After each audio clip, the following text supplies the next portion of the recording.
एक राजा था जिसका नाम रामधन था। उनके जीवन में सभी सुख थे। राज्य का कामकाज भी ऐशो आराम से चल रहा था। राजा के नैतिक गुणों के कारण प्रजा भी बहुत प्रसन्न थे, और जिस राज्य में प्रजा खुश रहती है वहाँ की आर्थिक व्यवस्था भी दुरुस्त होती है। इस प्रकार हर क्षेत्र में राज्य का प्रवाह अच्छा था। इतने सुखों के बाद भी राजा दुखी था क्योंकि उसकी कोई संतान नहीं थी। यह गम राजा को अंदर ही अंदर सताता रहता था। प्रजा को भी इस बात का बहुत दुख था। वर्षों के बाद राजा की यह मुराद पूरी हुई और उसे एक पुत्र की प्राप्ति हुई। पूरे नगर में कई दिनों तक जश्न मनाया गया। नागरिकों को राजमहल में दावत दी गई। राजा की इस खुशी में प्रजा भी झूम रही थी। समय बीतता गया। फिर राजकुमार का नामकरण हुआ और उनका नाम नंदन सिंह रखा गया। पूजा पाठ और इंतजार के बाद राजा को संतान प्राप्त हुई थी, इसलिए उसे बड़े लाड़ प्यार से रखा जाता था। लेकिन अति किसी बात की अच्छी नहीं होती। अधिक लाड़ प्यार ने नंदन सिंह को बहुत बिगाड़ दिया। बचपन में तो नंदन की सभी बातें दिल को लुभाती थी, पर बड़े होते होते यही बातें बदतमीजी लगने लगी। नंदन बहुत ज्यादा जिद्दी हो गया था। उसके मन में अहंकार आ गया था। वो चाहता था कि प्रजा सदैव उसकी जय जयकार करे, उसकी प्रशंसा करें। उसकी बात ना सुनने पर वो कोलाहल मचा देता था। बेचारे सैनिकों को तो वो पैर की जूती ही समझता था। आए दिन उसका प्रकोप प्रजा पर उतरने लगा था। वो खुद को भगवान के समान पूजता देखना चाहता था। आयु तो बहुत कम थी, लेकिन अहम कई गुना बढ़ चुका था। नंदन के इस व्यवहार से सभी बहुत दुखी थे। प्रजा आए दिन दरबार में नंदन की शिकायत लेकर आते थे, जिसके कारण राजा का सिर लज्जा से झुक जाता था। यह एक गंभीर विषय बन चुका था। एक दिन राजा ने सभी खास दरबारियों और मंत्रियों की सभा बुलवाई और उनसे अपने दिल की बात कही कि वे राजकुमार के इस व्यवहार से अत्यंत दुखी हैं। राजकुमार इस राज्य का भविष्य हैं। अगर उनका व्यवहार यही रहा तो राज्य की खुशहाली चंद दिनों में ही चली जाएगी। दरबारी राजा को सांत्वना देते हैं और कहते हैं कि आप हिम्मत रखिए, वरना प्रजा निसहाय हो जाएंगे। मंत्री ने सुझाव दिया कि राजकुमार को एक उचित मार्गदर्शन एवं सामान्य जीवन के अनुभव की जरूरत है। आप उन्हें गुरु राधागुप्त के आश्रम भेज दीजिए। सुना है वहां से जानवर भी इंसान बनकर निकलता है। ये बात राजा को पसंद आई और उसने नंदन को गुरु जी के आश्रम भेज दिए। अगले दिन राजा अपने पुत्र के साथ गुरु जी के आश्रम पहुंचे। राजा ने गुरु राधागुप्त के साथ अकेले में बात की और नंदन के विषय में सारी बातें कही।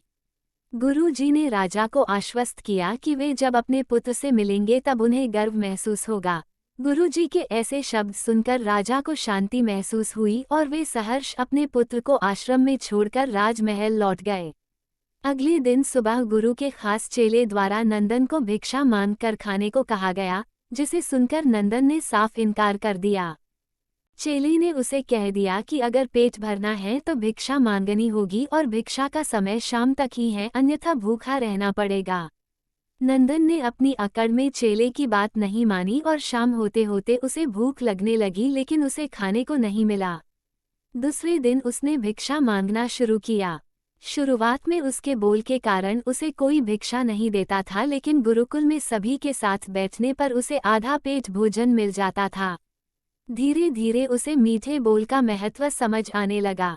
करीब 1 महीने बाद नंदन को भर पेट भोजन मिला, जिसके बाद उसके व्यवहार में बहुत से परिवर्तन आए।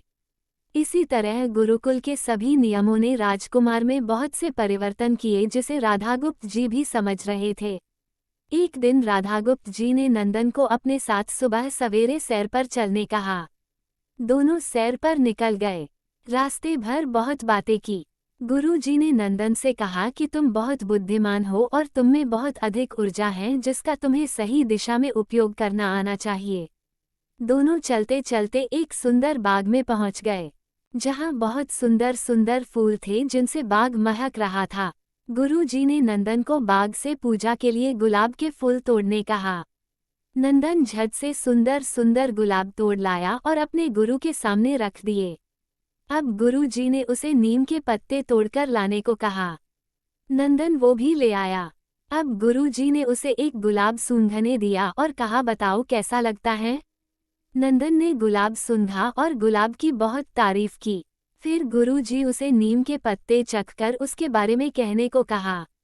जैसे ही नंदन ने नीम के पत्ते खाए उसका मुंह कड़वा हो गया और उसने उसकी बहुत निंदा की और जतर कतर पीने का पानी ढूंढने लगा। नंदन की यह दशा देख गुरुजी मुस्कुरा रहे थे। पानी पीने के बाद नंदन को राहत मिली। फिर उसने गुरुजी से हंसने का कारण पूछा। तब गुरुजी ने उससे कहा कि जब तुमने गुलाब का फूल सूंघा तो तुम्हें उसकी खुशबू बहुत अच्छी लगी और तुमने उसकी तारीफ की, लेकिन जब तुमने नीम की पत्तियां खाई तो तुम्हें वो कड़वी लगी और तुमने उसे थूक दिया और उसकी निंदा भी की। गुरुजी ने नंदन को समझाया, जिस प्रकार तुम्हें जो अच्छा लगता है तुम उसकी तारीफ करते हो, उसी प्रकार प्रजा भी जिसमें गुण होते हैं उसकी प्रशंसा करती है। अगर तुम उनके साथ दुर्व्यवहार करोगे और उनसे प्रशंसा की उम्मीद करोगे तो वे ये कभी दिल से नहीं कर पाएंगे। इस प्रकार जहाँ गुण होते हैं वहाँ प्रशंसा होती है। नंदन को सभी बातें विस्तार से समझ आ जाती हैं और वो अपने महल लौट जाता है। नंदन में बहुत परिवर्तन आता है और वो बाद में एक सफल राजा बनता है।